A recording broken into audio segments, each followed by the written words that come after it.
পশ্চিম এশিয়ার উত্তপ্ত ভূরাজনীতিতে একদিকে ইসরায়েলের সঙ্গে ঘনিষ্ঠ সম্পর্ক, অন্যদিকে আবার ইরানের প্রেসিডেন্টের সঙ্গে সরাসরি ফোনালাপ। ভারতের প্রধানমন্ত্রী নরেন্দ্র মোদীর সাম্প্রতিক কূটনৈতিক পদক্ষেপ নতুন করে আলোচনার জন্ম দিয়েছে। বিশ্লেষকদের অনেকেই বলছেন, দিল্লি যেন একই সঙ্গে দুই দিকেই ভারসাম্য রেখে এগোচ্ছে। একদিকে তেল ও বাণিজ্যের স্বার্থ, অন্যদিকে নিরাপত্তা ও কৌশলগত অংশীদারিত্ব। ইরানের প্রেসিডেন্ট মাসুদ পেজেশকিয়ানের সঙ্গে ফোনালাপে মোদি পশ্চিম এশিয়ার সর্বশেষ পরিস্থিতি নিয়ে উদ্বেগ প্রকাশ করেন।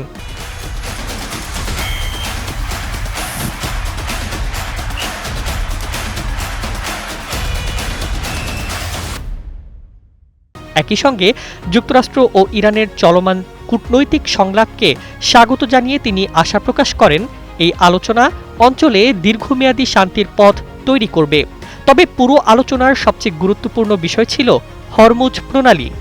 মোদি স্পষ্টভাবে ইরানের কাছে অনুরোধ জানিয়েছেন, এই গুরুত্বপূর্ণ সমুদ্রপথে যেন বাণিজ্যিক জাহাজ চলাচলে কোনো বাধা সৃষ্টি না হয়, কারণ ভারতের জ্বালানি নিরাপত্তার বড় একটি অংশ এই পথের ওপর নির্ভরশীল।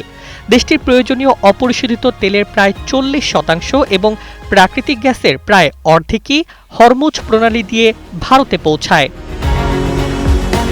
রাজনৈতিক বিশ্লেষকদের মতে এখানেই ভারতের বাস্তববাদী কূটনীতির প্রতিচ্ছবি। একদিকে ভারত ইসরায়েলের সঙ্গে প্রতিরক্ষা, প্রযুক্তি ও গোয়েন্দা সহযোগিতা জোরদার করছে, আবার অন্যদিকে ইরানের সঙ্গে জ্বালানি, বন্দর উন্নয়ন এবং আঞ্চলিক সংযোগের সম্পর্ক ধরে রাখতে চায়।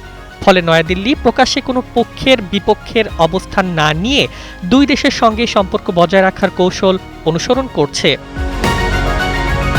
বিশেষজ্ঞদের ভাষায় ভারতের জন্য এটি কেবল কূটনীতি নয়, বরং অর্থনীতি ও জাতীয় নিরাপত্তার প্রশ্ন।